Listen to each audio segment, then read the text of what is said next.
Welcome everybody to Face It and Fix It. I am Joyanne Haigh, welcoming our viewers in Barbados and around the world on CBC TV 8, CBC Barbados Facebook and YouTube, and we enjoy having everybody calling in and listening on the television, and if you're on social media, we want you to type in CBC Barbados and find us there.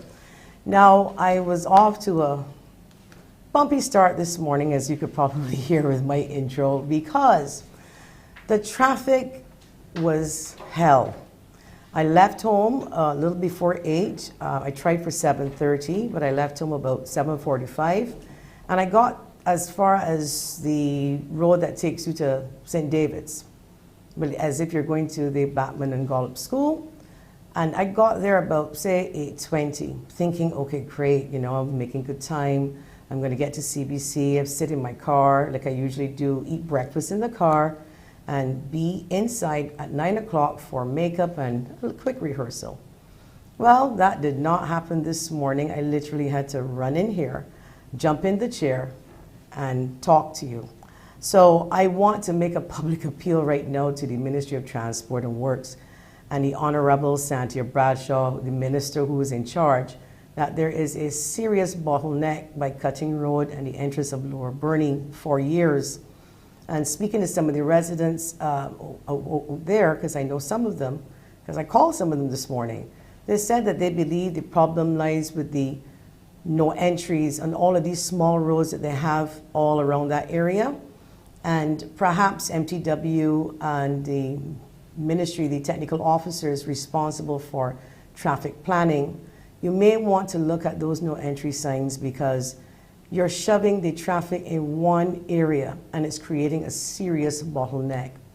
I sat in the traffic for over an hour by St. David's entrance all the way down to CBC for something that would normally take you maybe 15 minutes once you pass that area or you pass even South District.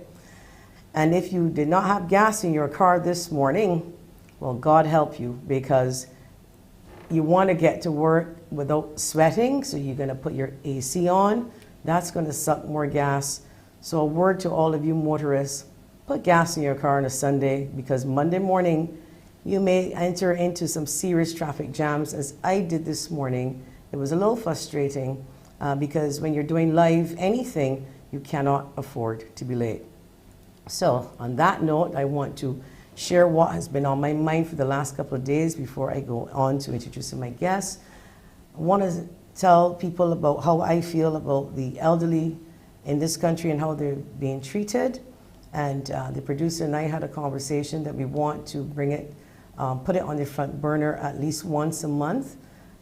We know that there's some policies that are being put in place by the Honorable Member for St. Thomas, Cynthia Ford, and she is connected still to the Ministry of People's Empowerment and Elder Affairs, from what I understand, and she is currently drafting some policies that will assist the elderly and protect them, because you will find that sometimes when a mother is not well or grandmother is not well, sometimes the siblings don't act in the way that they're supposed to act. And then there's confusion, and guess what? The person who is vulnerable is the person who gets impacted the most. And so I wanted to put that out there because it's really been on my mind a lot, especially my mom too. I want to say good morning to you, Ismay Singh, and to her common law spouse, my stepdad, Trevor Edie, for being there for my mother, and of course my siblings for assisting as well. But everybody's not always lucky to have people come together and to do the right thing by the elderly. Sometimes there's confusion as to who can do what or who's available to do something. And it pays to have a big family, but sometimes it doesn't, because then you don't always agree on what is right and what is wrong. So that's on my mind, and to all you caregivers at home watching us on CBC TV 8, as you're probably giving that elderly person a bath, or you're giving them their medication or their breakfast, I want to say a special good morning to you, because you deserve a pat on your back, looking after the elderly, your loved one, after they've reached a certain age, is certainly not an easy job, and it is a thankless job, because sometimes people don't seem to acknowledge the good work that you do for the people that have done so many things for this country. And now it's our time to look after them, and I hope that we do so in a decent way and in a humane way, because I find that they get treated in a way that we should not be doing, and we can obviously discuss that at another time when we bring that segment to Face It and Fix It. It's a problem that needs to be fixed. So today we are going to do the opposite now. We're going to focus on the youth. As government seeks more inclusivity with young people being part of the process and progress, are the rest of us on board? Are both houses of Parliament on board? Are we in tune with what challenges they face, and are we ready for their observations and their solutions? Joining us today is the head boy of the Law School, Mr. THEIRRY Gittens. THEIRRY is no stranger to this show. We know we had some videos out there that he may address, but the reason for him coming here is to talk about all of the good things that's happening at Law School, but he will address that video and some of the other videos that went out. We're also going to be joined by youth activist Khalil KOTHDIWALA. As you know, KOTHDIWALA is no stranger to this show either. He's at the forefront of the inclusivity of youth, or hesitance by some in the upper chamber of Parliament. We have KOBIE BROOMES, first Vice President of the Barbados Youth Development Council, and DEVARON BRUCE, political analyst, with a look at the challenges and solutions of the region's youth. We have CARICOM Youth Ambassador MEGHAN also joining us this morning later on in the show. As always, our phone lines are open, 228-5563, 228-5562, or if you want to join us via social media, type in CBC Barbados on your Facebook page. If you're on YouTube, just type in Face It and Fix It, and you're going to find us there. Please leave your comments. We want to share them. Tell us anything you want to tell us, respectfully, of course. Join the conversation. And if you have something to say outside of what we're discussing, please still feel free to call. When we come back, we will be talking with young THEIRRY Gittens after the break.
Welcome back to Face It and Fix It. Our first guest, Mr.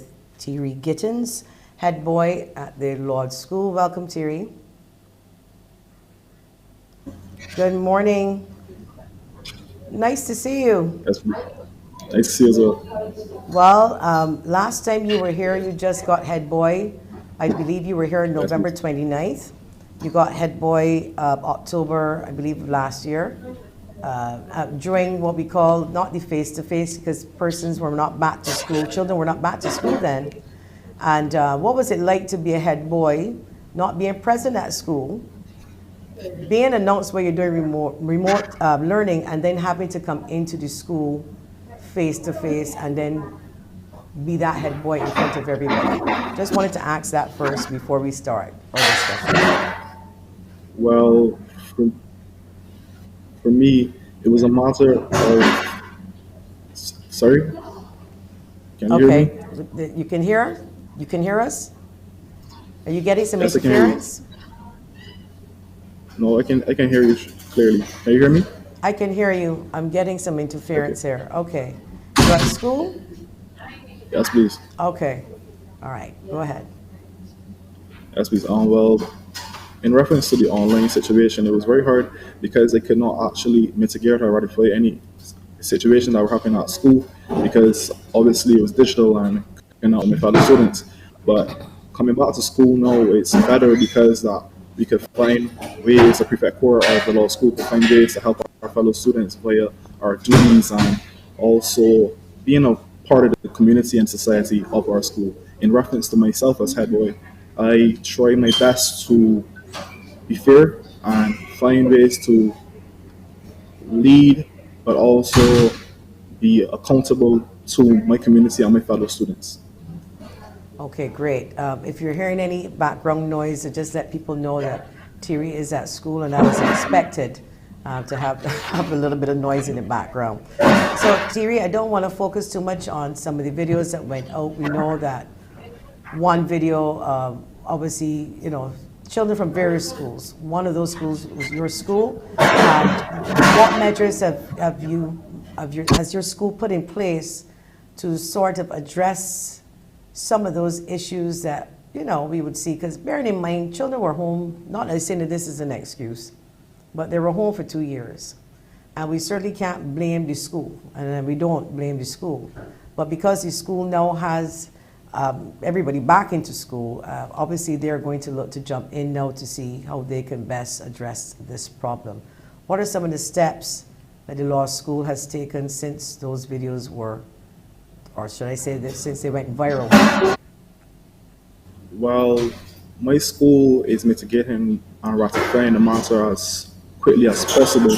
Yes, it's a situation that affects the community and our society, but it's a matter that must be dealt with delicately, and I believe my fellow students also, but the administration of our school are doing the best they can. Okay, and I understand that because, as I said, it's not only a problem at the law school. I think it's right across the schools as it relates to the use of social media, and perhaps even educating the youngsters how to better utilize social media, because, you know, the devil finds work for idle hands. And I think that it wasn't that they were idle at school, I think they were idle at home for too long. And, but I understand that the children have apologized since then. So I just want to move on now to several things that the law school is actually doing, some new groups, and because we want to know, what do you all do besides math and English, you know, to really help develop the youth at the law school? Well, as I said before, my fellow students and myself, we are doing the best we can. In reference to that, there's a lot of things happening at law school and happening around the law school. Right now, our Students' Council is very vibrant, and they are doing some very interesting things in terms of creating some policies that have sustainable student development according to what is measured by the Ministry of Education. But let me explain a little further. There's something called the Student Governmental Policy, whereby our council is actually doing different fundraisers and having different outreach programs that can help students. Going on the line, we're now having a media club, whereby if you can go on Instagram, our Instagram account is TLS_SC Power.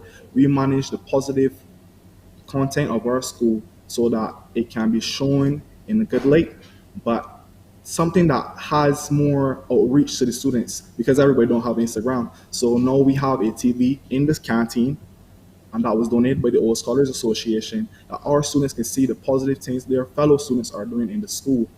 Along with this, in terms of athletics, we have basketball, we have volleyball, we have football, we have road tennis, we have Duke of Edinburgh programs, we have drama, which is looking at the drama and poetry program, which is looking at having students express themselves through the arts of words and the arts of looking at different types of plays and looking at who you are as a person, but through a deeper synopsis of yourself. Going along those lines, we have GEMS, which is a program called Girls Empowerment Movement. That is for the girls where they have a space they can talk about different things that they face as females. But for the boys, we know how Brotherhood, which started last week with myself, Mr. Aline, here at the law school, and our principal. We started it as an association with the Men's Empowerment Network Support, which is a bigger organization. And what Brotherhood is about is similar to that of GEMS, but we go into a circle and we speak about different things that we face as males. And some people may say, why this is very important? Because we live in a society today that say, well, oh, you're a boy and you're supposed to be tough and all these kind of things, but you don't have a space you can say, well, brother, I feel something in terms of who I am as a person, but I need to express myself. And a lot of males in our society do not have the space to express themselves. Going on, we have an amazing debating society that wins many competitions based off of solo, being a single person, and also as a group debating together in a team. Going along those lines as well, we have chess, we have a junior culinary program whereby students can work with Mrs. St. Hill here at the law school to learn how to cook. And even me, myself, I'm learning how to cook. I'm not the best chef, but I'm learning how to cook. We have the oldest cadets program here at the law school. It's amazing because even though we're in COVID, we still have students who are interested in developing the school and being disciplined. So it speaks volumes to who we are as a society and who we want to be in terms of our development of the youth, but also development of us together as Barbadians. But even though we have all these clubs, there's still an academic level at the law school, and it's a school, so it has to be academic. So to reward those students that really, really, really push themselves and try to develop the school in terms of academics and leading that forefront, we have the Griffin Award, which is a school spirit award that helps give a student some funds towards UE or whatever college you're going to help with their fees or whatever else they need in terms of UE. And as I said before, it's a school spirit award. So if you participate throughout the school and really help around the school community and develop our school community, you win the Griffin Award. But further going into that of academics, we have the Arthur Farmer Gora Ishmael Award. This is the academic award for those students who have the best performance in Kate. Okay. Go ahead. You just got a little frozen there, but continue. Yes, please. We have the San Nazareth Award. What the award is that basically it helps those students who are in need. And, every person is not able to afford everything that is needed for our students. So we have an amazing award. But alongside that, which is a very close thing to my heart, is a breakfast program. The breakfast program is basically when a student comes to school, you can go into our guidance counselor office and you can get some breakfast and nourish yourself, because it's not good trying to study or focus throughout the day without food. It really affects your mind. But continuing to that, we have an amazing student that just passed through the school called Maya Graham. She won an exhibition award. Her subjects were food and nutrition, tourism, environmental science. But even though academics is a vital part of the school and a core part of the school, we have a student called Lamar Catlin who just won an athletic scholarship for HBCU, which is an overseas college in America, which is amazing. Even though we have athletics, we have academics, we have students who are diversified in what they want to be and who they want to be. In accordance to this, as Lamar Catlin won in football, we have girls football as well, and we have two amazing students called Kajian Rose and Jody Rook, who are on the national football team for the youth girls in Barbados. In reference to that of cricket, we have Johan Lane, who is on the West Indies cricket team on the 19, which is amazing because it speaks volumes to what we are as who we are as a society and what we want to be in terms of the development of the law school and the examples we set. We also had a student called Dominic Braffett who won a Ministry of Youth speak off competition in terms of that of anti-violence. Lastly, but not least, we had 4 students who were on the CXC's merit list for food and nutrition. You know, right? It speaks volumes to what the school wants to be. And our principal once said the school's job is to provide for students, to allow them to have their best potential and allow them to. So looking at all of these things, the law school is going in the right direction, and we're trying our best to be the best we could be, as our motto says we can, because we think we can. All right, we're going to take a quick break. When we come back, more with THEIRRY Gittens, head boy for law school. We'll be back.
Welcome back to Face It and Fix It. We are speaking with young THEIRRY Gittens. He might not want me to say that, but he's 18 years old.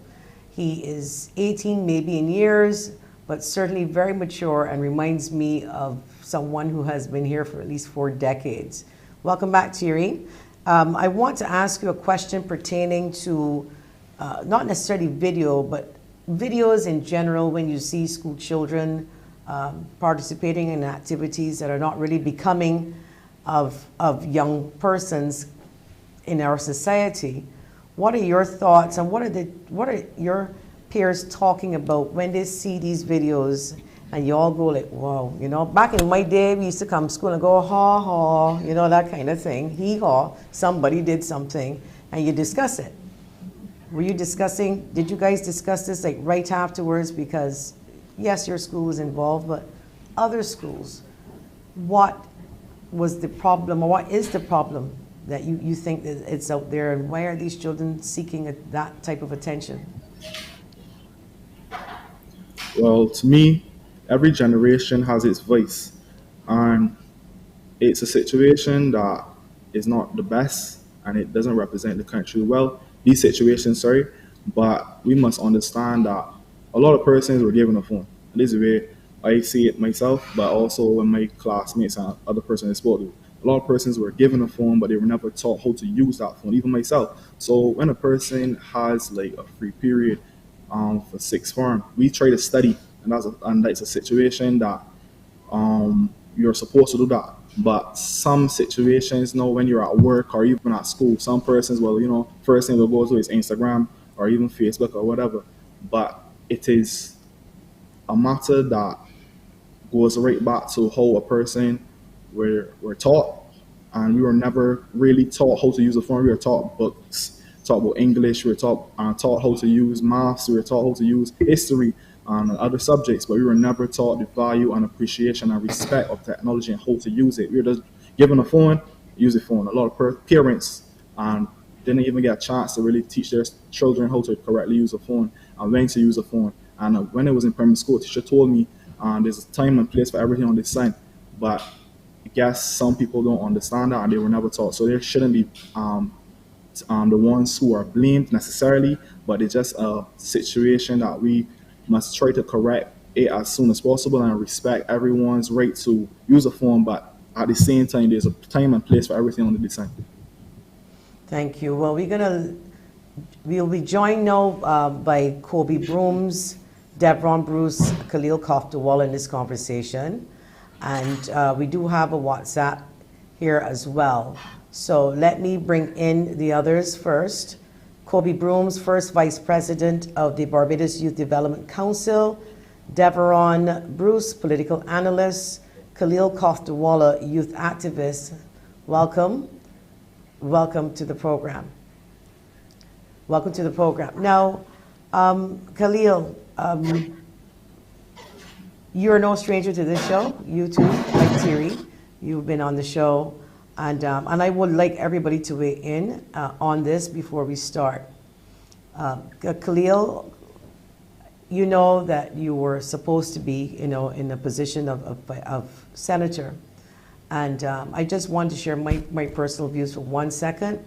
I was so upset, you have no idea.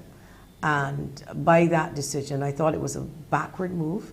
And that if we want our country to move forward, and if people are old enough to vote, I think people then should be old enough to have a say. And it's not only about being old enough. Age, together with level of maturity, is important. So I just wanted to share that with you, that I too, like the Prime Minister, felt what I felt. So I want as well to weigh in on the others and their thoughts, because I wanted to sign a petition if I could have and get everybody to sort of push back. But anyway, THEIRRY, we're gonna come back to you, and then we're gonna get everybody to weigh in on the matters pertaining to the youth. So THEIRRY, you were saying just before we were talking about what is happening and why we think these problems are occurring, and you answered in terms of people don't know how to use a cell phone. Is that something that the school then is looking at, or they're leaving the parents to do that job? And has the media club that you started, is that part of it with the media club? Well, to me, it's not the job of the school, because everything can't be taught at school. So to me, we have to allow the home and the household to actually teach persons how to use a phone. I guess there should be certain animations or movies or whatever, or advertisements saying, oh, well, this is the right way to use a phone. But I don't think it's the role or the job of the school, because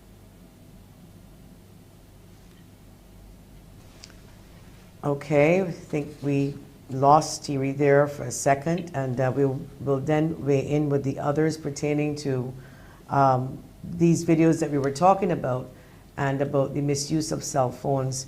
Perhaps youth activist Khalil KOTHDIWALA, you may want to weigh in on possibly what THEIRRY was talking about in terms of the white children maybe in this age group who may be abusing the cell phones in the way that they have been. Yes, of course. Thank you very much for having me on the program. And I want to say that I certainly would agree with the comments that you made a few moments ago on the other matter. But with reference to the videos specifically, I haven't seen them, to be honest with you. I have my own personal policy. I don't watch those videos, even if they're sent to me. They weren't sent to me in this instance, but even if they're sent to me, because I really think that we have to do better as a society. The reality is, I think that children do things that they shouldn't do, and that children have been doing things that they shouldn't do for as long as there have been children on Earth. I think the difference is that we have cell phones and technology now that allows all of us to see when they do. But the acts themselves really are no different. But I think, yes, it does go fundamentally to the point about the use of technology, and learning how to appropriately use technology and use it for the right purposes. I don't think that perhaps if you are going to do things that you are not supposed to do, it boggles my mind that you would then want to record it for the world to see. I think then that clearly suggests a flawed understanding of technology, as well as challenges that are elsewhere. I also don't think that we can blame the young people entirely. There are other influences upon them that are definitely relevant to this conversation. But as I said, the reality is that in every across generations and in the future, children will continue to do things that they're not supposed to do. I think that we have to move past the shock and the responses that are aghast, and figure out how we can help young people to learn from the mistakes that they make, and to move on, and be less interested in seeing the videos and then less interested in sharing the videos, because that is not really helping the situation at all. So I think that in that respect, it isn't only young people, but I think all of us, everyone else in the society equally, that needs to understand how powerful technology can be as a force for good, but equally how detrimental it can be with respect to people's lives, and the obligation that we have really and truly to exercise better discretion rather than sharing these kinds of things around. If you're really concerned, then you should speak. You should contact the schools if it is a recognizable school. But again, it's not really about schools, because it happens with all young people of different schools and classes and colors. But if you're really concerned, you contact the school. If you know the children, you contact the parents. But I would really caution the public against sharing these kinds of things around the place, whether it is with children doing things they're not supposed to do, whether it is with adults doing things they're not supposed to do. That is not the kind of thing that makes for a wholesome society. All right, well, we want to thank Thierry Gittens, first of all, who has now left the conversation. I'm sure he'll be back for other shows. So that was Thierry Gittens earlier, the head boy of the law school, and we'll be back after the break to talk more about the Senate and problems with the youth. We'll be back after the break.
Welcome back to Face It and Fix It. We are speaking with KOBIE Broomes, First Vice President, Barbados Youth Development Council, BYDC, DEVARON BRUCE, political analyst, and Khalil, KOTHDIWALA, youth activist.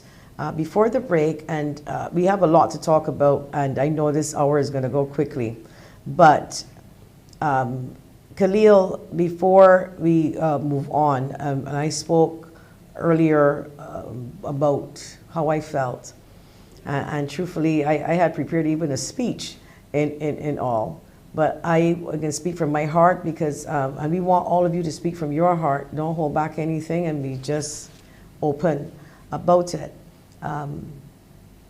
When the Prime Minister recommended you to be, to be a senator, what did that mean to you?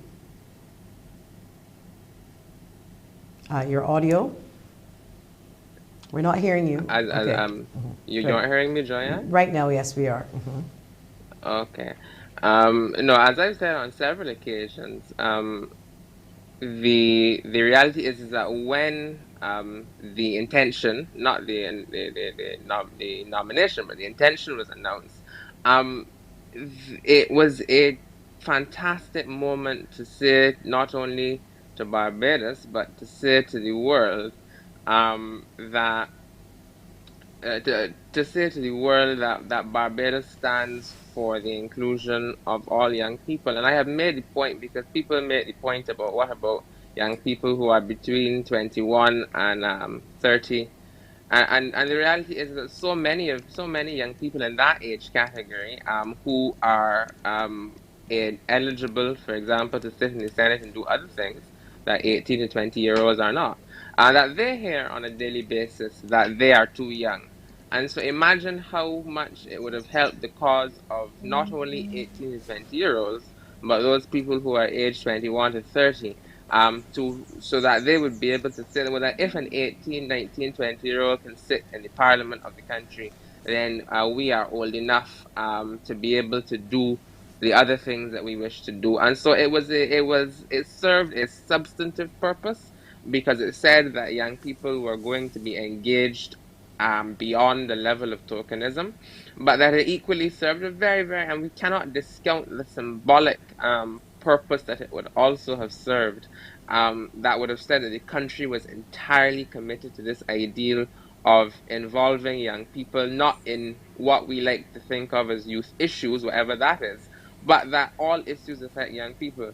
And that in that respect, young people have a duty, a responsibility, a role, and certainly a right to be able to participate at all levels, not only the very highest levels of decision making, but that space must be made to accommodate young people and all people, really and truly, women and so on, persons with who live with disabilities and otherwise, at all levels of the decision making process and of implementation and so on. So it was an important moment. Of course, as everyone in the country knows, that particular segment of the journey did not go as far as many people who have expressed to me sentiments similar to yours would have hoped. But the reality is that the conversation has been started, and oftentimes that is a very important outcome. We have begun this conversation, a conversation that has not been had with this kind of vigor in the past. And I think that is a very important outcome, not to mention the fact that there are still a number of very progressive things that have happened and that are in train that I think that young people can derive a level of hope and optimism about. And so it is not an unmitigated, it is not a defeat at all. It is, as I have said, a refueling stop on what is a very long journey. But I think the last thing I will say at this juncture is that we must exercise a level of intellectual honesty, and we must encourage people to fully own both their actions and the consequences of their actions, and not attempt to disguise their responsibility for those consequences in any way at all. And so we must practice that level of intellectual honesty. Thank you. DEVARON Bruce, coming to you now, what are your thoughts on how this whole situation unfolded, the announcement, the disappointment of having, it's not about Khalil, and we know this is about an 18-year-old, any 18-year-old, having the chance to get a seat at the table to weigh in. What are your views on this? Thank you so much for having me, and pleasant greetings to your audience. Now, I would say generally I was quite surprised by the outcome. I was anticipating that the amendment would go through and would have Mr. KOTHDIWALA as a senator. But for me, constitutional change, in essence, has to solve a problem. That, in my mind, is what constitutional changes are about. We've had senators for God knows how long, since we've become independent, prior to that, actually. And they've generally been in a specific age group, tend to be older, but we have had younger senators as well, too. I think the youngest being 25. I don't think when it comes to solving a problem that anybody at their forefront thought that the age of 21 was too old to have a senator. Now, I would say that I don't object to reducing the age to 18 because the difference between the two for me are inconsequential. But the idea that this is something at the forefront of people's mind, or this was some draconian situation, or the Constitution hated young people because it said 21 as opposed to 18, to me did not make much sense, quite honestly. And you're not solving a problem because a 21-year-old, which the Constitution says, is quite able to speak on youth issues quite effectively. The media knows as well. The media pulls several individuals on to speak of youth issues, and I'm sure many of them are older than 21. So the idea that you were solving a problem for me was not the case. And it's interesting because somehow the narrative has become one of the Constitution and the society is not ready for an 18-year-old being in the Senate. But when we were talking about constitutional change and solving problems, it was the rest of the legislation that really mattered, because quite frankly, I think it has far more weight that you have a circumstance where 33,000 persons voted that do not have representation in Parliament. And that amendment, in essence, wanted to begin to solve some of that. That carries more weight constitutionally. That carries more weight for democratic development. That carries more weight for the progression of a society than reducing the age from 21 to 18. Again, I'm not in objection to it, but I find that we're actually missing the importance of that amendment, and it was really about broadening the democratic process to represent individuals who have not been represented thus far. So that is my general position on the matter. Okay, and KOBIE Broomes, I want you obviously to weigh in on this as far as the situation. You are the first vice president of the Youth Development Council. Now, you must know at 16, you're allowed to have sex. At 16, if you get pregnant as a girl, you can't go to the doctor and, you have to get permission. At 18 now, you're allowed to vote.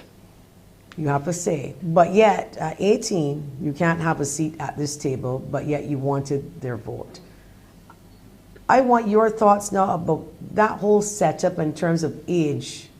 I'm not a lawyer, and I don't even know if it's age discrimination when you actually think about it, because once you reach an adult, which is 18, if the law says 18, then anything should happen for 18-year-old. What are your thoughts on the whole situation with the age with Khalil?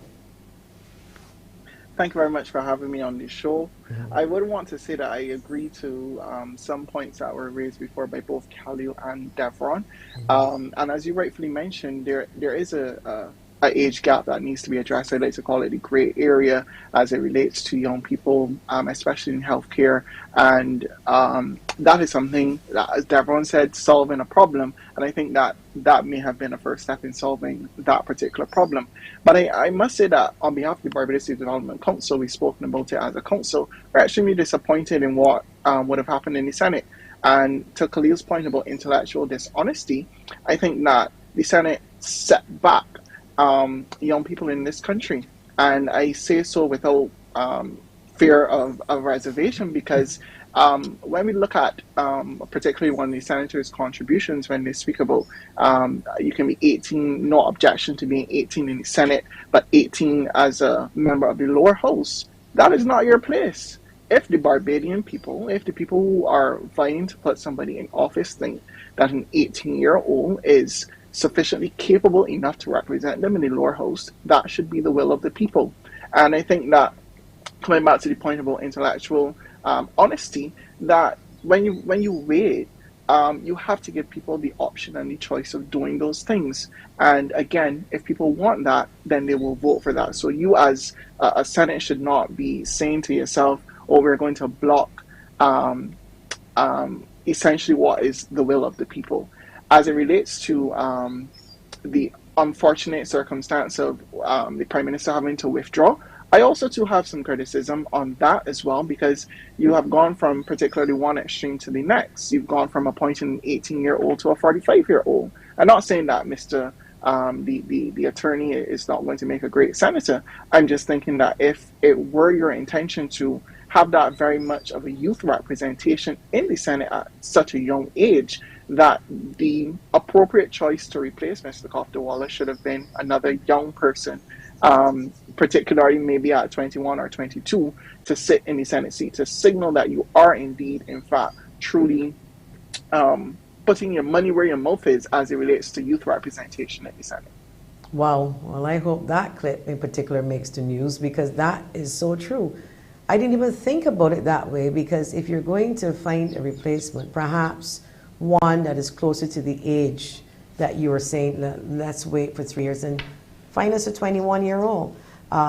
So for me, I'm thinking, should it be, if you are 18, and all 18-year-olds are not the same, listening to Khalil, listening to yourself, listen to all of you, there are people you go like, wow, have you been here before and this is your second life, or, that. So for me, is if you're choosing a senator, like any job, there should be an interview process where you can say, listen, 18, he is more than qualified. So people may be thinking, man, listen, they could put any 18-year-old in there. No, you're putting an 18-year-old that can make a difference, which then requires some sort of test, some sort of interview. I think maybe the misstep, if in hindsight looking back, and perhaps maybe the Prime Minister should have announced an 18-year-old and making provision for a person, any person, don't call a name. Because I think that somehow that might have blinded, I feel in that sense that it should have been saying, listen, we are going to change the Constitution to allow for an 18-year-old to sit, point blank. I bet you the outcome would have been different. But we're going to take a break, and when we come back, more questions for you about the youth and where we are and what can we do to improve their lives. We'll be back after the break.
Welcome back to Face It and Fix It. We have joining us KOBIE BROOMES First Vice President BYDC, DEVARON BRUCE, political analyst, and Khalil KOTHDIWALA, youth activist.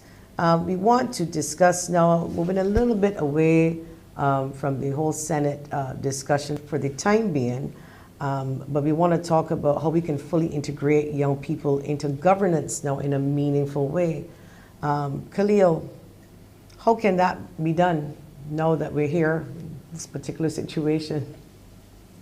As I said, it definitely started the conversation, given the conversation new life, and I think that is a very important outcome. But I do want to, I will answer that question, but I do want to respond to something you said in the closing of the last segment.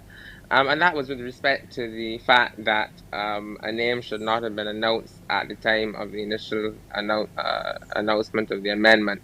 And I just remember there's an old song, I don't know if George Jones sings it or if Loretta Lynn sings it, but it is sometimes you just can't win. And the reality is that had the Prime Minister decided to herself to appoint a particular 18-year-old to the Senate, had she not said that at the time, and had she just simply pursued the amendment with no one knowing that that was her intention, and that if the amendment had passed, and at that time had she then announced her intention to appoint a particular person, which she had not said before, I think that the country would then be discussing and would be devolving into a rancorous debate about how the Prime Minister didn't tell them, and how they were deceived, and so on, and that she didn't manifest her true intention or whatever. It was a very transparent way to do things, and it was really in the interest of open and good government to announce at the outset that I intend to do this, to make this amendment to solve a problem, because I think that it is curious to say that there is that one supports the lowering the age, that there is a problem, but then to say that it is not solving a problem. It solves a problem, and that equally one, by solving this problem, would want to do this other thing, and that has to point this other person. That's a very transparent way to do it. With respect to your question about involving young people in... Can you Sorry. stick one pin before, because I just want to say this before we move on. My mom, my daughter's grandmother, she's no longer here with us. They always used to tell me that the builder, the stone that the builder rejects becomes the chief cornerstone. And I want to remind you of when the Prime Minister was ousted. She wasn't the Prime Minister, she was ousted as opposition leader. And there's a saying, when you throw them to the wolves, they come back leading the pack. I'm going to tell you on this day, March 28th, 2022, that possibly in 20 years you will be, and I didn't say maybe, you will be one of the youngest, if not the youngest leader in this country. I can feel it, I can see it. And sometimes every setback is a setup for something that is greater. So doesn't matter. I think when it happens, you use the time to reflect. But I know that you, Khalil KOTHDIWALA, you will have your place in this society. You will be a leader in this country. And it's just a matter of time. So look at the Prime Minister as an example. Just use that. Use me as an example. I got retrenched from the Warriors Water Authority, and I want to thank them publicly because it allowed me to grow and to be here on this show and to have my own little, company and stuff like that. So things are going to be way, way better for you.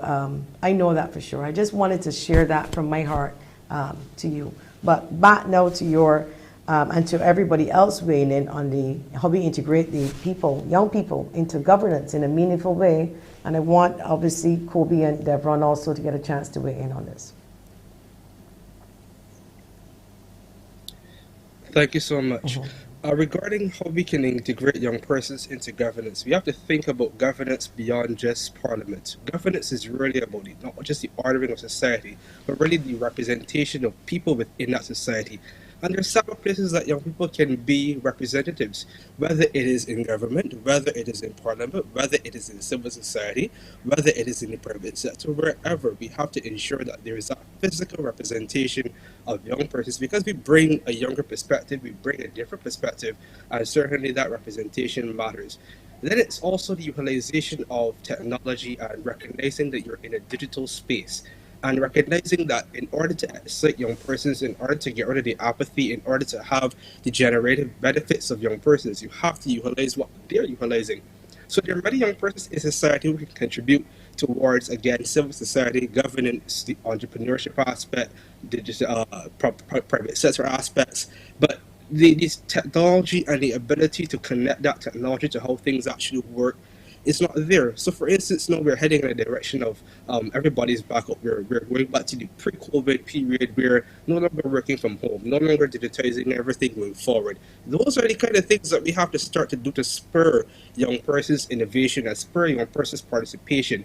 What could a young person's participation in parliament look like, for instance? It doesn't have to be 80-year-old sitting in the parliament. What it could be is quite practically, maybe you retrofit Parliament in a way where there's a question and answer segment. You can bring in similarly to how media brings it in, and as opposed to they're speaking to the audience on CBC, they're directly talking to Parliament, for instance. So those are very practical innovations that we can utilize to have persons represented, and young persons in particular represented. So having them in the physical space, having them in the digital space, and really reordering your society in a way that can bring those individuals, that talent, that experience, experience as young persons on board.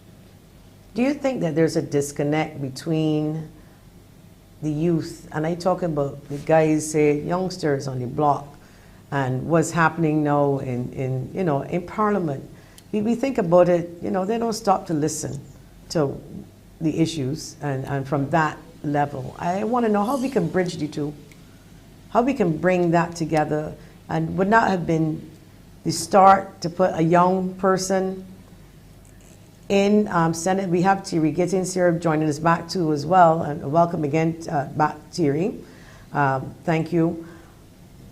Because I'm feeling that there is a disconnect. I know a lot of guys on the block, a lot, young 20s or whatever. You ask them questions, and so for them to hear that a young person is there. No, you've actually thrown them a little bit further off because they're not really listening to anybody in their 40s and their 50s. No disrespect to people in that age group. I mean, hell, I'm 52, but you need that connection. Is there a disconnect? Even no, would not have been the answer or one of the answers to bridge this disconnect. I'll take that question. Mm-hmm. Go ahead. I personally don't think that. I know this is back to Khalil, that if Khalil was appointed as senator, it would have bridged any disconnect, because we have a situation where you have young persons who may be operating in certain spaces that still don't have a connection with the persons who are on the block. And you have to also be and sometimes people make comments and say, well, how these persons are not engaged, but you have to ask, do they want to be engaged in the day-to-day operations or be active in the discussion, or do they just want bullet points? Where would you want them to be engaged at in terms of, is it a particular policy?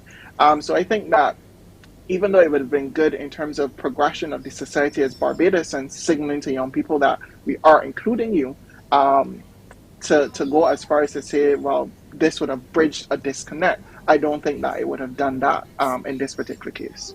THEIRRY GITTENS, I want to bring you in on this. Your thoughts about the whole 18-year-old being represented, and would that have helped with the problems, or should I say, communicating some of the issues and setting some policies and ideas so that we can see a better future or better behavior from the youth? Well, I must disagree with KOBIE. The reason I must disagree, because when the announcement that Khalil was being considered for the senator position, a lot of persons messaged me and asked me, who's Khalil? Where can I find him on Instagram? And I would like to learn more. And I don't mean persons who understand the affluence of wealth, or even that of the higher class or the middle class. I mean persons who live in areas like Dash Valley and live in areas like the Point, were messaging me and asking me, what can he do for us as the youth? So I believe they really would have bridged the gap, because they would have seen, if Khalil or if anyone else could be placed in that position, I can do it as well. And I can't remember who was saying this, don't pronounce your name wrong, DEVARON, sorry. When you said you don't have to be in Parliament to actually make change and help with the society, I absolutely agree with you, because we are living in an era now, we are now a new republic. And what does that really mean? Will we be a mercantile republic, or will we be a republic that is under that of looking at bridging a diplomatic gap? As the great Arabara said, we are satellites of none and friends of many. Well, it all matters of what kind of society you want to build. No, But as I will repeat one more time, we firmly disagree on the note that it will not bridge the gap because the persons were looking forward to Khalil and any person being able to be in that position based on what they told me. Well, thank you for that. Khalil, you want to weigh in on if you thought you could have brought a little bit more to the table in that regard, bridging that gap with the youth that we're seeing and things that are happening that are clearly not helpful to anybody, and it's certainly not this country, with some of the behavior that we've been seeing. I don't think it's really for me to say what I can or can't or could have done. But what I will say is that we really have to be more serious about, and again, engaging young people at all levels of the decision making. But crucially, though, we must ensure, because young people are not a monolithic group, and they aren't. We aren't all just one set of people. And that we have then to be sensitive to the fact that we have to be in a position to include different kinds of young people, and to represent the different groups that exist among young people as they exist among elsewhere in the society. And in terms of integrating young people into governance directly, I am not sure that the public has read, certainly as publicly available, for a few weeks now, but the report of the the Thorne Commission on Local Governance has been published for the public to see. And what will be reflected therein is the fact that there is a proposal from the Commission that these people's assemblies will include representation from young people, representation from the secondary schools, representation from the tertiary institutions, that is set aside and reserved outside of those people who will be elected, by the catchment areas, but that there will also be that reserved representation for young people, to be able to take part at that local level, that parochial level, which is a very important starting point, I think. And so that we see it there, but we also see that we must also empower young people, because we talk a lot about democracy. And democracy, for example, we're not quite originating, but certainly the one of its golden eras would have been in Rome. And the reality is that many of the people who had the privilege of being able to vote in Rome were very actively involved in that political society, and that is because they had slaves in that society who could tend to their affairs. And we have their other affairs, and that allowed them to be so involved. We have to recognize the fact that we must empower people so that they have the time and the ability to get involved in governance. We must empower our young people. And we do that through things like the Trust Loan Program. We do that through things like the Building Blocks Program. We do that through things, through programs such as the Feed Project at the Ministry of Agriculture. Things that allow young people to be in a position to build wealth across generations, and things that allow young people to exercise economic power as well as political power and political influence. And all of these are the kinds of variables that we have to consider when we're talking about integrating young people into governance. I must say that the reference to Rome was not in support of that particular way of life. It was simply to make the point. Understood. Does anybody know what age you have to be when you throw your hat in the ring to be a candidate to run for any political party or be even independent? Is it 18 or is it 21? I don't know, so I'm asking maybe the political The House of activists. Assembly is 21. It's 21. Oh, okay. Should that be reviewed? If you wanted to change the Constitution to allow for 18-year-olds to be in the Senate, should we then look to do that for persons going into the political arena? But I want you to answer that question when we come back after the break. We'll be back.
Welcome back to Face It and Fix It. We have with us KOBIE BROOMES, Vice President BYDC, DEVARON BRUCE, Political Analyst, Khalil KOTHDIWALA, Youth Activist, and THEIRRY GITTENS, Head Boy of Law School. Now let's talk about the youth and the gray areas. The gray areas, what are and aren't the gray areas, if you can understand what I'm coming from. There are gray areas. What are the gray areas and what aren't the gray areas as it relates to the youth? And perhaps the Vice President may want to take this one. Thank you very much, Joanne, for the question.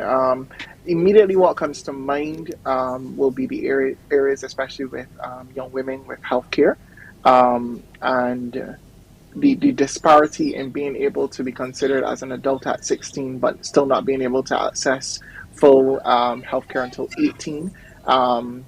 Those issues that come along with that, certain acts that would say you're an adult 16, and then at 18 you still can't do things without your parents' permission or those different things. So I think it's drinking, that you can drink at 16, but you can't purchase alcohol until 18. If I stand to be corrected, but those are the kind of gray areas that exist with young people. And to answer the question that you threw out before we went to break, to be in the House of Assembly, you would have to be 21 years old, and that was another part of the bill. The second part of the bill that I had mentioned, that Senator Drakes in particular took issue with, where she said that she was not essentially opposed to Khalil being appointed to the Senate, but that she had issues with an 18-year-old being the constitutional amendment making way for an 18-year-old to be elected to the House of Assembly, which is why I would have said that I think that it is out of place for the Senate to essentially deny the will of the people if they so desire to do that. I wonder what would happen when the young people, when you come knocking on their door for a vote at 18, to say, hey, you know what?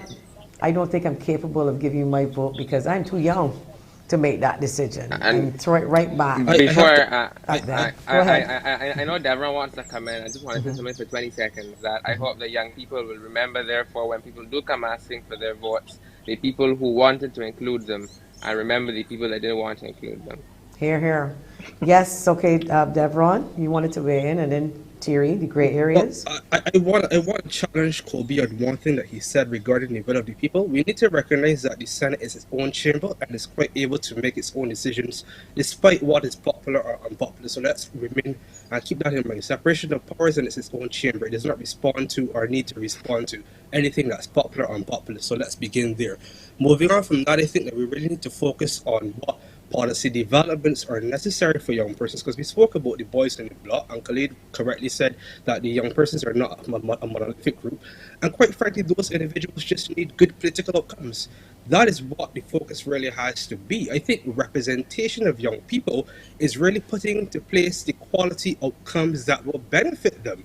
I don't think that I need to have an 18-year-old in the Senate or a 21-year-old in the Senate to represent me. What I'm interested in is whether a 50-year-old or a 60-year-old can actually put together a policy that can benefit me as a young person. So that really has to be the focus, political outcomes, because we've seen tokenism around the world. You see young persons put on boards, you see young persons put in front of this organization and that organization, and yet we're having this circular discussion over the last 20, 30 years about how do we improve the lot of young people. So clearly it is a policy issue as opposed to a representational issue.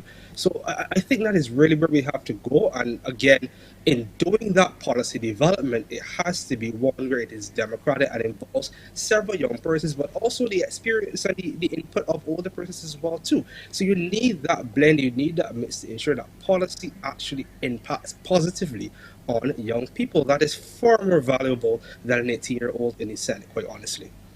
Okay, and THEIRRY, Joya, I just want to quickly respond. What are some of the gray areas? I can quickly respond to Deveron. THEIRRY? Yes, okay, we can. What are some of the gray areas? We talked about the age. 1 minute is 16 years you can drink, but then 16 you can't purchase. KOBIE, you wanted to say something? Sorry, I'm hearing that you wanted to say. I wanted My to apologies. quickly respond to Deveron to say that we can walk and chew gum. He mentioned earlier that that you need to solve a problem. It solved the problem in one, identifying an area where you should be at 18 you're able to vote and you should be able to run. And it also was solving the problem of, as you mentioned, those persons who did not vote for this government having a seat in the Senate because you were in a limbo with the Constitution. And I think that to say that it is not solving the broader issue of young people, one constitutional amendment can't do that. And there have been other things that have been done in the background. There's a process now going on in the Ministry of Youth with the National Youth Policy, the updation of the National Youth Policy, other programs for young people being able to get first-hand experience I think it is the government. I can't remember the name of the program, but basically transitioning them from the world of school into the world of work and other things that are happening. Are those programs working to 100% capacity? No. Can they be improved? Yes. But on the same hand, you can't just say that this one thing would not allow or is not a step in the right direction to involving and actively involving young people in the process as we move forward. Thierry, you final question on this, answer on this question about the gray areas with the youth?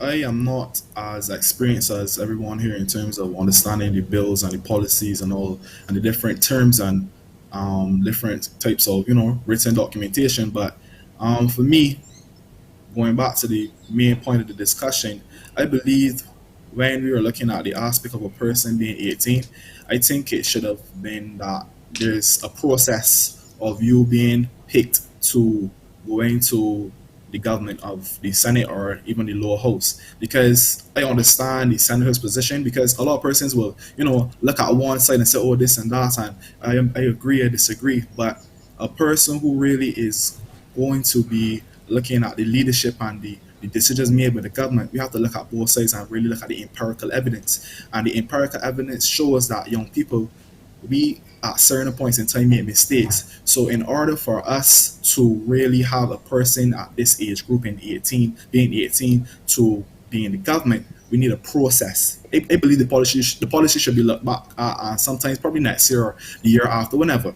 But at the same time, believe addition to the policy and the bill should be a process that reflects what is needed for a person to be a senator, a young person to be a senator, because as I said before, persons in the lower income areas of our country were very excited to have a person so young to represent their interests. And we spoke about the National Youth Policy and the different programs, but we have a lot of young people going to UE and right now working, actually, thinking, well, Barbados has nothing for me, or it is not enough for me, I have to go overseas. What can we do as a country to fix that mentality? And as we speak about the gray areas, as I said before, I'm not that experienced. I'm learning the law. I'm currently trying to, as an individual, even though it's not my subject, I'm trying to learn the law of the land and understand my country. But what can we do to fix those issues? And that's, to me, the biggest gray area of all.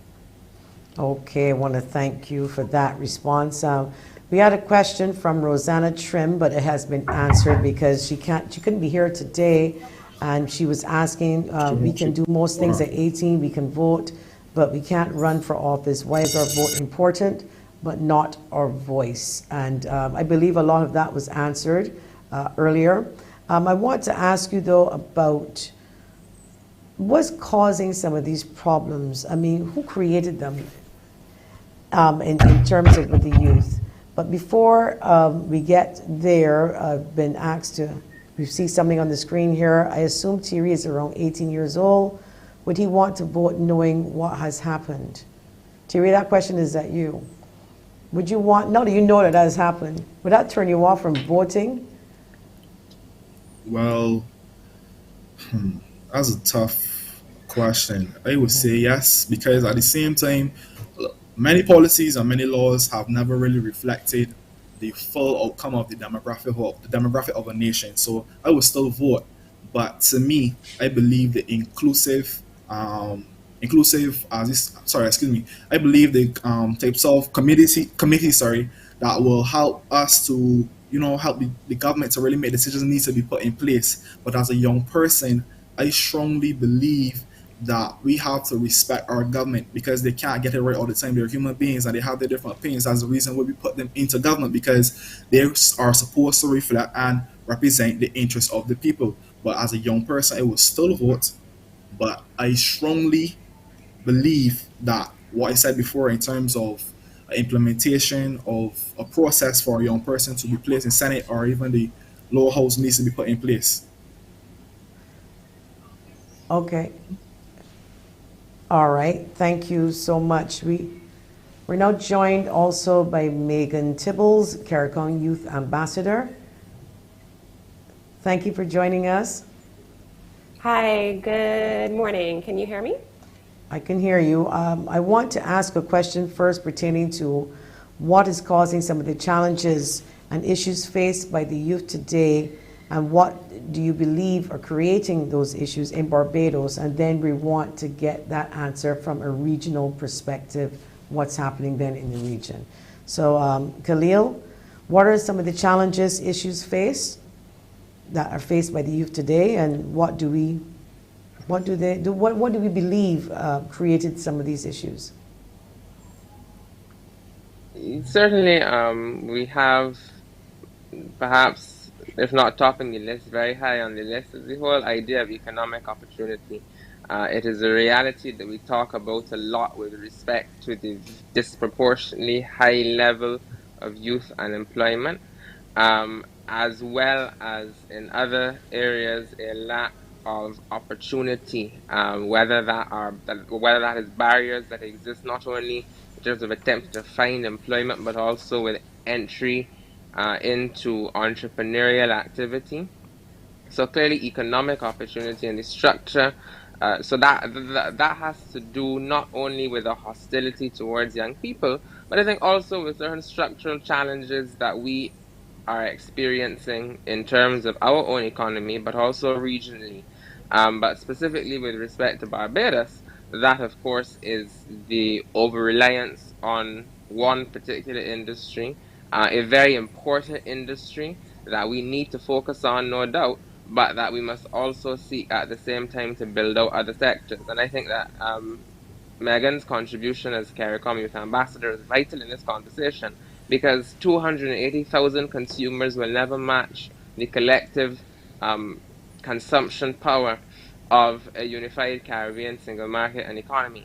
And I think that movements in that direction are going to be of signal importance to securing the economic future of our countries.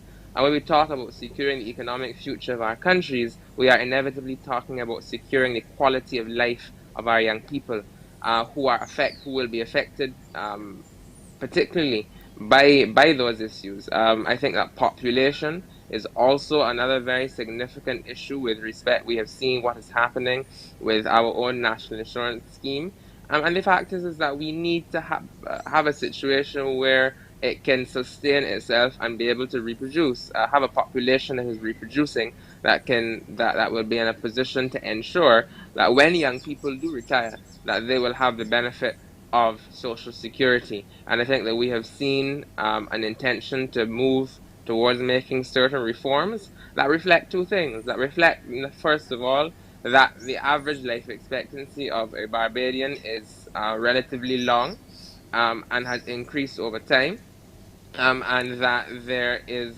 also, apart from that fact, as I said, a pressing need to enact serious reforms. And I think that we cannot stop where we have started. That is merely a start, but that we must continue to move in that direction. And I know that you will want to get on to the others, but clearly environmental issues with respect to the climate is of profound importance, as well as those niggling social issues to do with citizen security and social equity, gender equity, and so on. All of these are issues that are national issues in which young people have a profound stake. Okay, well, thank you. KOBIE, what are your thoughts, some of the everyday issues that the youth are now currently faced, and what do you think is behind all of this? What has created this confusion amongst the youth and their behavior? Not all, but some. KOBIE, can you hear me? Can you hear me? Yes, I can. Yes. Okay. Yes, I can. I would say that it has a lot to do with, and I think when the chief education officer addressed the most recent issue, to talk about, to quote her words directly, the school is a microcosm of society. And I think that if you're going to be looking at young people and their behavior, we also have to take a look at what is happening in the society at the time and where we are as a people. I remember Khalil and Devon and I had a conversation last year about where Barbados is going, and we basically mentioned that we're at a crossroads in terms of identity. Since then, we've become a republic. But in terms of what does that mean going past the symbolism, what does that mean for us as a country? What are our ideals going into 2022 and beyond? And that is a conversation that we may need to have more broadly. And I'm guessing that we'll probably have that as we go through the constitutional amendments that will come now and in referencing the charter that was developed. So I think that overall we need to, and we are at that sensitive stage now where we will, as Barbadians, chart what we want to do or how we want to see ourselves and our country going forward. Okay. And Devron, what are your thoughts? Because for me, I keep hearing, I need a job, I need a job, I need a job. You know, that's the number one issue I'm hearing. And that is the actual reality. The thing is that young persons are part of the larger society, as KOBIE mentioned. And if you're dealing with a circumstance where there's been no economic growth or proper economic growth since 2007, the economy of Barbados is actually smaller now in 2007. So you have low economic growth, high unemployment, high inflation, all of those issues occurring. It will affect young persons in the same way that it would affect any other person in society. So no, it has to be what is the policy response. And I think that we have to start talking about less about what has happened and how to move forward. And I think the government has pointed towards, for instance, a universal basic income. And I would argue that our generation is the generation that has to benefit and begin this process of universal basic income, because we're the ones, or rather, we have had to deal with two very extreme circumstances within our lifetime.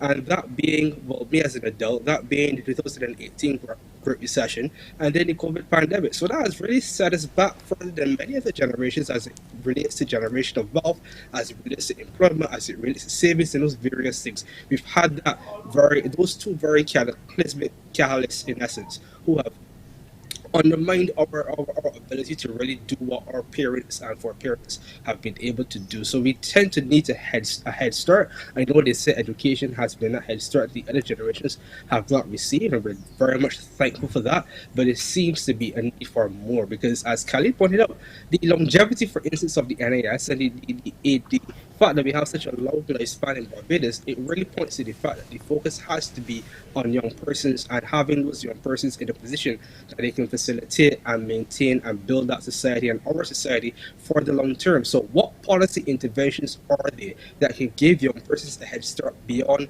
education? Because we know that the educational system needs reform and the government is heading in that direction, credit to them. But there are other things beyond education. And I think universal basic income may be one of those things that could begin to give young persons a head start or really begin to help develop the society for a longer period. So discussion really has to be about moving forward as opposed to what were the things that are happening to cause the problem. So THEIRRY, in a minute, I know you have friends a little bit older. You go around the block and they say, yeah, boy, things tight, things rough, things brown. What do you think? What are they saying? And why do you think, or they believe, has created this problem for them? I don't think I'm the correct person to actually speak on the population of the low-income homes or low-income societies of our country. But for myself, and I could speak on like looking at how we should improve. I think it's a situation of us not depending on our government to, solve it all, because the government can't solve it all and they can't figure out everything. They can't facilitate for everyone. So it's for us now to realize, you know what, in the community, bring back that brotherhood, sisterhood situation. Well, I have this business or you have that business, spend money with each other, and that will help with the local economy. Now, looking outside of the local economy, we have to really strengthen our ties across the world. But in order for that to happen, we really must change our mindset to who we want to be as a nation in this world society. But all of this really doesn't reflect that of the low income homes or low income societies, as I said before. I think in that retrospect, it's just a matter of really finding ways to fund positive business and entrepreneurship in local communities such as Dash Valley, such as Charnox. Charnox has a lot of areas whereby you can persons should be able to set up business and tourists should be able to come in. And people may say, well, oh, we're depending back on the tourism economy, sorry, but it is a matter of just creating business so that persons can then pass it on from their children to the children after that, and so on and so on. But in this country currently, we do not have that happening as much as it should. Okay, well, thank you. I want to turn our attention now to Megan Tibbles, CARICOM Youth Ambassador. You've heard from all of the others about the challenges facing the youth here in Barbados. I want to hear from you now as it relates to the region, some of the challenges facing the youth in the region. To be honest, based on my conversations with some of my colleagues across the region, it appears that the challenges that we face are similar, to be honest. The high unemployment rates, the threat of climate change, the lack of opportunities, everything. The most of the region relies on the tourism economy, so that has certainly taken a hit. And from my conversation, my experience over the last couple of years, there is a measure of despondency, of despair, of hopelessness among young people, because it seems that you're told to go to school, you're told to put your head down, just do the work, and it will reap rewards. And then you're hit with a pandemic that is completely out of your control. And then you don't know what to do. Systems have failed you, institutions have failed you. And to me, in this conversation, what is missing is perhaps the impact on your mental health, especially as a young person. What is that going to do? That will definitely lead into some of the conversations we've talked about poverty, about crime, of just about everything in society can possibly be linked to a negative impact on mental health. So for me, that is something, part of the conversation I really wanted to highlight and its importance in addressing that. Regionally, I can talk about the efforts to diversify the economy, because everyone knows that tourism has taken a hit and what that has meant. And what are we doing about it? We know that at the CARICOM level, they're definitely looking to diversify into agriculture. Already, Guyana has taken the lead in terms of reducing imports and using the agricultural sector to not only help reduce imports, but also provide jobs, which hopefully it should and probably will include young people. We know that Guyana and Barbados, through the St. Barnabas Accord recently, have set up plan to set up a food terminal in Lair St. Michael, so that the whole region basically can benefit from what is supposed to be a boost in the agricultural sector. And that possibly could lead to jobs for young people. Touching on mental health, which I also think is important, and CARICOM definitely thinks it's important because they have been engaging, at least CARFA, and I know that the Secretary General, Dr. Carla Barnett, has also been emphasizing the importance of looking at youth's mental health and how that is shaping the current youth, what impacts that will have in the future, and how do we create framework and policies to address that so that it's not something that we're dealing with 10 years, 15 years, 20 years down the road. So overall, there is stuff at the policy level, which I'm proud of and I'm here to talk about.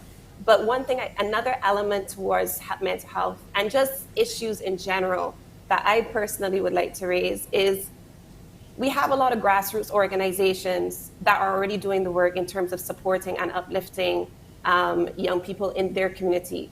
In Barbados, I can mention Let's Unpack It, I can mention Equals 246, I can mention Leadership, I can mention Pink Parliament. Each of these grassroots organizations are doing what they need to do within their respective communities to uplift the people that they serve. What they often lack is resources and funding to do the work that they know how to do. So for me, while we have the policy at the high level with CARICOM and what they're doing, what I would like to see is more funding going towards grassroots organizations that are already in the community, that are already putting in the work, and help them do their job better. Now, that doesn't mean necessarily that I want the governments to all come together and fund everything, because fiscal space will not allow it. But there is the private sector. There are already established institutions and corporations that can find something to champion, whether it be women equality, whether it be the support of the LGBTQ community, whether it be mental health, basically put their resources together and identify these already existing grassroots organizations that are doing the most with the bare minimum and having amazing results. What could happen if our own private sector and other organizations were brought into the fold to uplift these organizations and basically help the people that they're supposed to serve, which will only benefit young people in the long run. So I know I touched on the policy level, but I just wanted to emphasize the importance of grassroots organizations that already exist and how perhaps we could bring other stakeholders into this conversation to uplift those grassroots organizations so that they can better help the communities that they work in. So I just wanted to bring that to the conversation. All right, we're going to take a quick break, and when we come back, more with Meghan Tibbles, because that mental health issue is so important, more important than we even know, and we want to talk a little bit more about that when we come back.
Welcome back to Face It and Fix It.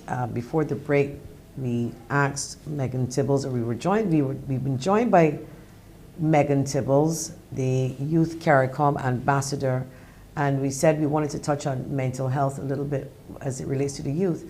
Now, would you consider that to be the most critical area, or just one of the critical areas that have to be addressed? And if not, what are some of the other critical areas and these solutions?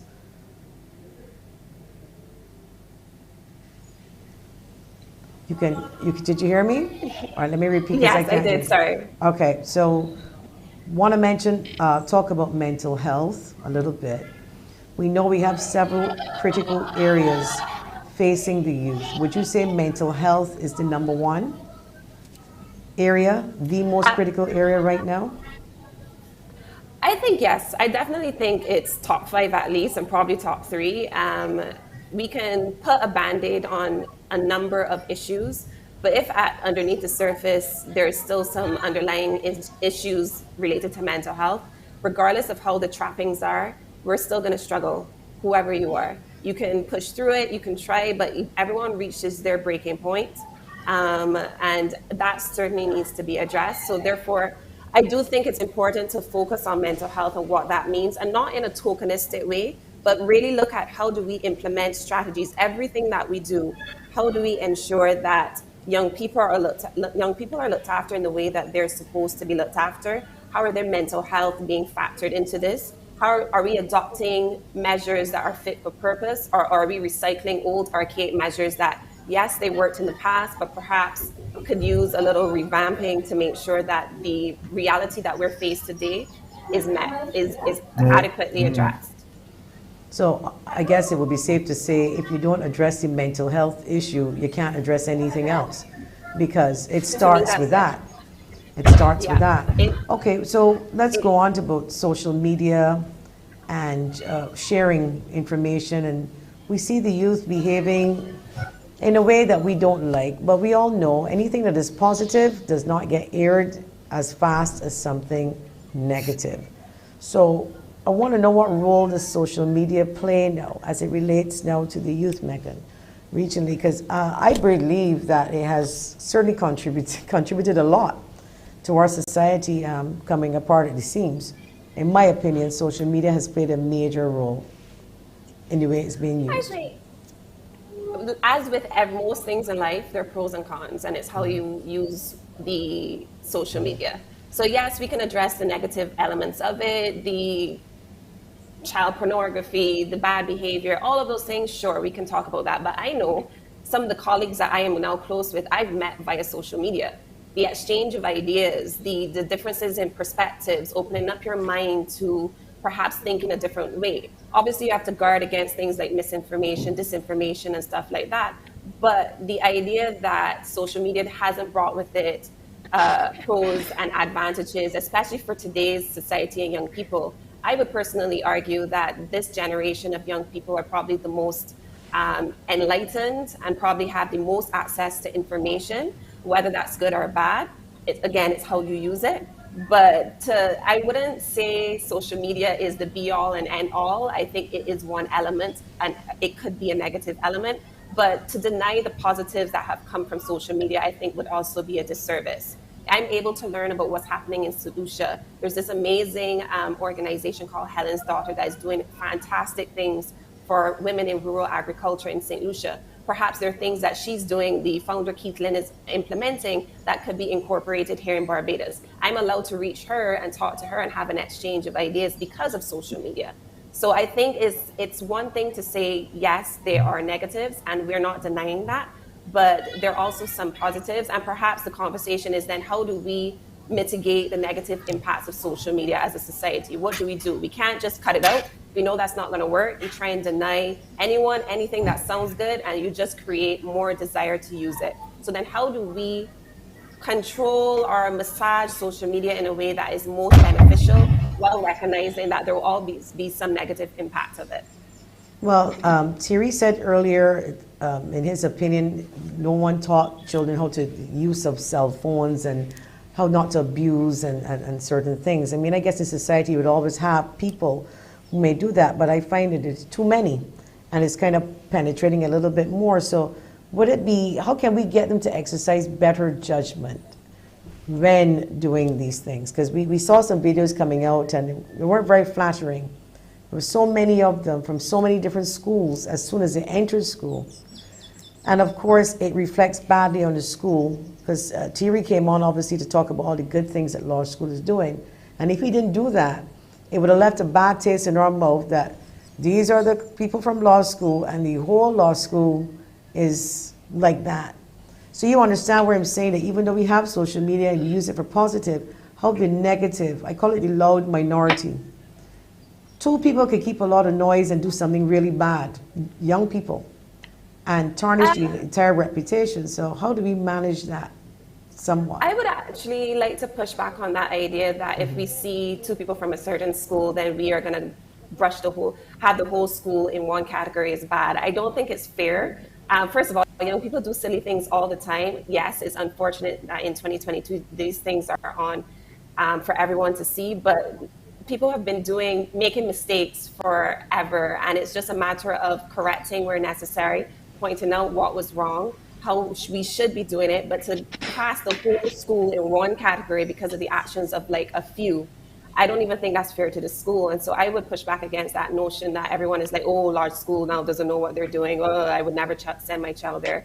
I think that's a little short-sighted and should actually be addressed. And what does it say as a society if we don't look at these young people as impressionable and be like, okay, we know it's a mistake. We are not going to judge you too harshly, but we need you to recognize that this was an error and have to know not to do it again. But we can't be too harsh on young people that they're afraid to make mistakes as well, because they're going to just keep making mistakes. And if you think that you're going to make a mistake and every single mistake is going to be met with like fire and brimstone, then you're just creating a society that's afraid to take chances. So I know I'm taking it down another road, but I feel like we understand that young people will make mistakes, and we understand that that is just par for the course, unfortunately. How do we mitigate that? Conversations, simply. You have to. You can't be punishing every single young person so harshly for every single mistake. To me, that's unrealistic, and also kind of like holds back a generation of people that might perhaps want to take a chance in another area, but they're afraid to make a mistake because they don't want to get shamed publicly. Let's have a conversation about it. What can we do better? What can we do differently? And move forward and be like, well, let's not do that again because that wasn't the smartest moment in your life.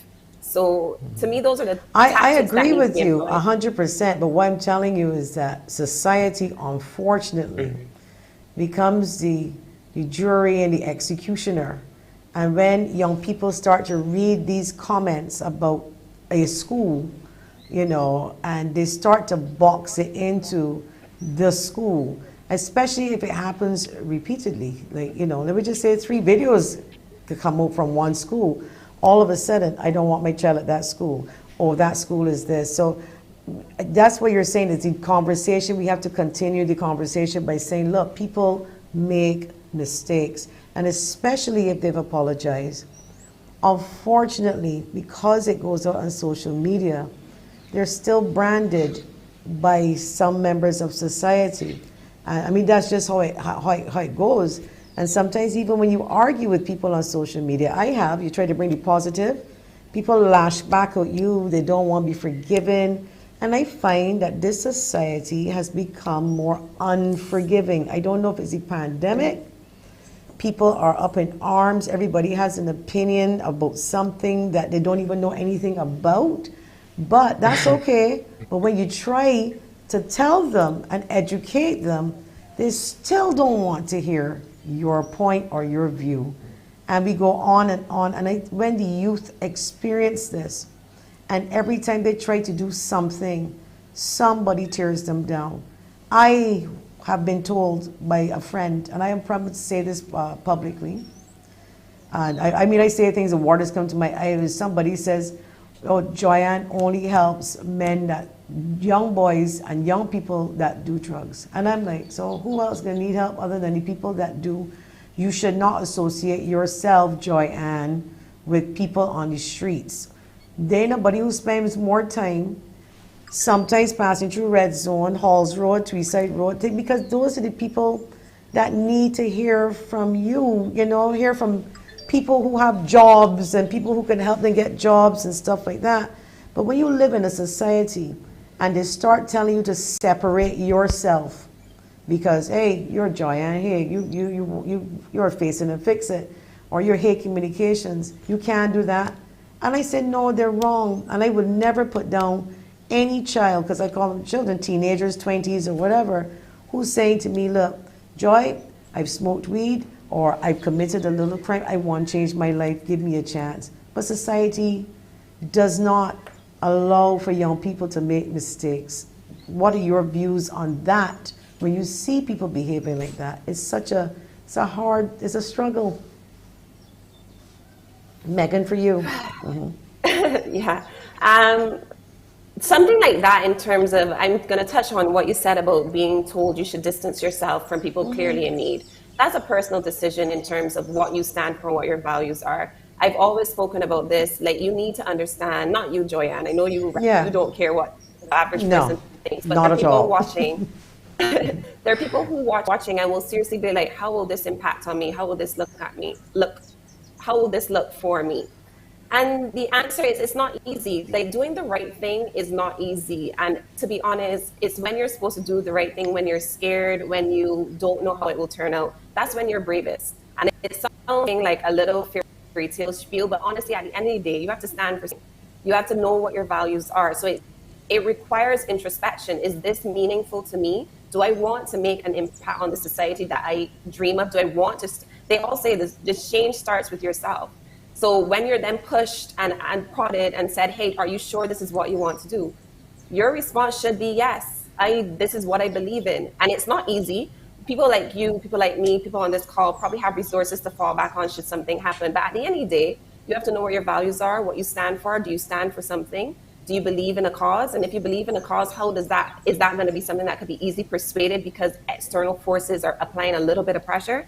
Those are hard questions, I will say, hard questions that you have to ask yourself, and then determine to make a judgment or take a position on that. And that doesn't mean it's for everyone. Some people might be like, this is a little too hard for me. Let me go back to my comfort zone.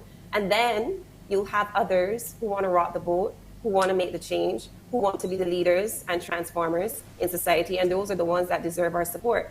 So it comes down to a personal choice. I'll never tell anyone what they're supposed to do, but you do have to know what you're getting into, what you stand for, and then make decisions based on that. Yeah, well, I mean, as I said, not everybody you can help anyway, because sometimes you try and then it may be way above you. I mean, a couple of weeks ago, there was a young lady. She started a life of prostitution at 14 because she was put out. And she had a baby about 18 from one of her gentleman callers. And she needed a job, and she called. I spoke to her. She said, look, I have this baby now. I want to change my life. And I got a job for her. I was very transparent with the employer. This is what it is. I want to thank the 2 stores in Sky Mall that helped her out, got her dressed for the interview and everything, and she got the job. And she's on her way, hopefully, to a better life. Now, I would bet on people any day for that. And I'm hoping that people hearing this would not give up on the young people because they made a mistake and you don't know why they're in the position that they're in. You got to ask questions. But KOBIE, I want to ask you now in terms of what MEGHAN just sort of explained and expanded on. What are your views? I think that MEGHAN hit the nail on the head as it related to young people using social media, as well as how the society sometimes can be very unforgiving. And as she was making her comment, I was just thinking to myself, oh, how we oftentimes shoot the messenger and not address the root cause. And social media can be used as in this instance, the messenger, the publisher of the information, but we haven't addressed what is the root cause with the persons who make the content for social media. And as we go forward, and as I was looking at some of the commentary, I saw people being very negative toward young persons. And as MEGHAN rightfully said, young people make mistakes. We in our childish nature, we make mistakes. What has happened now, unfortunately, is that we have the internet and there are no permanent mistakes. And what I find to be a little hypocritical is that many of the persons who make these nasty comments about young people who try to be so unforgiving as if they're supposed to be perfect, did sometimes even worse while they were at school. The issues that we're seeing now in schools are nothing new. They probably wouldn't. They probably will continue to be in schools well after we've passed.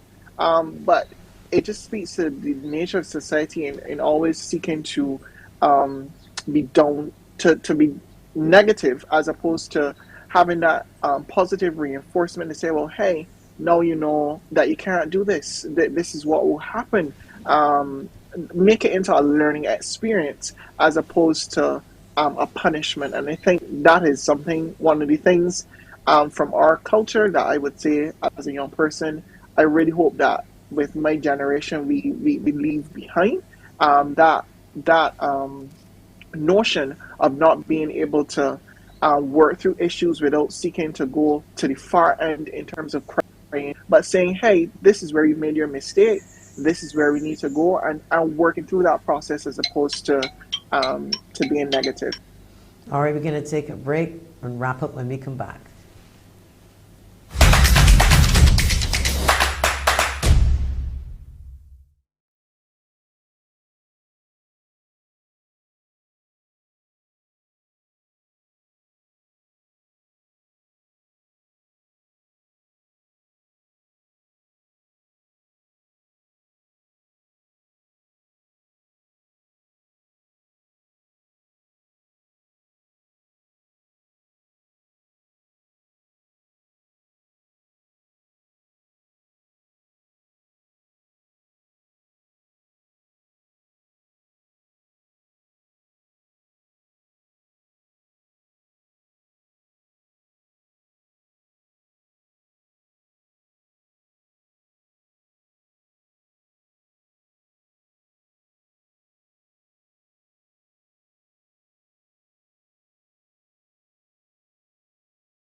Welcome back to Face It and Fix It. As we wrap up, I want some final words from MEGHAN Tibbles first. MEGHAN, I can ask you a specific question, though, pertaining to the grassroots movement and the community. A little bit more, expand a little bit more, because I think that's so important and part of the solutions to sort of reach out to the youth. Your final thoughts on that and general thoughts as you wrap up. 1 minute. To be honest, okay. Grassroots organizations are the cornerstone of any community. And basically, I was saying we need to be able to find ways to fund them. It doesn't all have to come from government.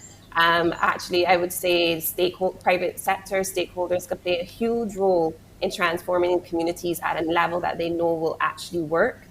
Because as I mentioned before, a lot of these grassroots organizations here in Barbados, across the region, are doing good work. They just often lack the resources, and therefore they need the support that they can.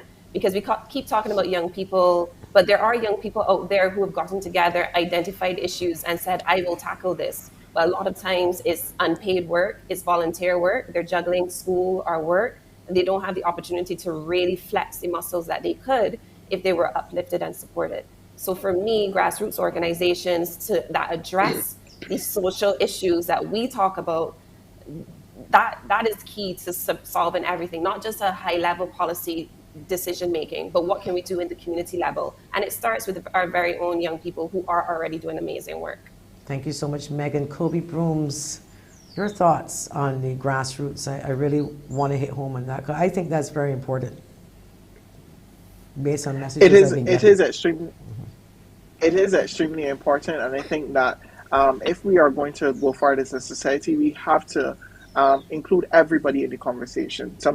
Oftentimes, especially even in the same youth space, I tell the council and I tell the membership all the time that there are a certain group of young people who you would find involved in these types of discussions, and oftentimes they are a small set and they don't often reflect the majority of other young persons. So I think that is often important that we include at the level of the grassroots and the level of the persons in the community to get their opinions and to get their thoughts on particular matters and to be able to present them more widely, so that it is not just us, MEGHAN, Khalil, myself, seeing the same faces, but that is more representative and reflective of the average young person in Barbados. DEVARON, 1 minute, if we can get it all in. Well, what I would say as we face it and fix it, we have to recognize that there are considerable problems within our society, some more measurable than others, some more having a higher priority than others. I think we need as a society to sit down and say what our priorities are and begin to solve them. This is really a question of political outcomes and what are the inputs that are necessary to ensure that the political outcomes are such where we do not have circular discussions about the things that we've been discussing for the last 30 years. So it has to be about reform. And the government has promised us that constitutionally we'll be looking at our constitution and doing some reforms within the constitution, within parliament, and other areas that are of consequence to policy development and policy outcomes. And I think that is really what we have to begin to do, and that will begin to solve several of the problems that we have been discussing for the afternoon. So I think that's really where we need to go, just recognizing what priorities are and begin to fix the actual problems through reform. Thank you so much. THEIRRY, 30 seconds split between you and Khalil. Final words? THEIRRY, gotta turn on your mic. Not hearing you. Can you hear me? Can you hear me? There you go. Great. What I would say to all the persons listening, especially those of the older generation, is that place a little more hope in the youth. Yes, we make mistakes, and it's very hard to trust those who make mistakes, but the youth are the future. The youth are the ones who are going to build this generation. I speak in terms of that outside of myself, but I would like those that are not given the opportunity to be in these forums to actually be given a chance. Those that are in areas like Red Zone and Dash Valley and playing all these kind of places in the country and so on, to be given an opportunity. So please give us a chance. And lastly, I would love to say that we can't depend on the government. The government can't do everything. It's, as MEGHAN said, it's fiscally impossible. But we need to actually bring back that brotherhood, that sisterhood in the community and say, you know what, brother, sister, or whatever, I want to build a business with you. I want to build a community center. If you want to build a community program with you, that is how you're going to get it done. And I could give a lot of names of persons who are doing that. But in order for us to do it, it cannot be a set few. It must be all of us engaging together as a nation to improve. Thank you, Khalil. Last words at you. Gotta hurry. Sorry. I'm on the ground all of the time, as we said, Joyanne, and the people, the young people on the ground are telling me that they don't feel that they're not being made to feel that they matter and that they have a stake. And I think that what has clearly come out of the conversation is that we have to fix that post haste.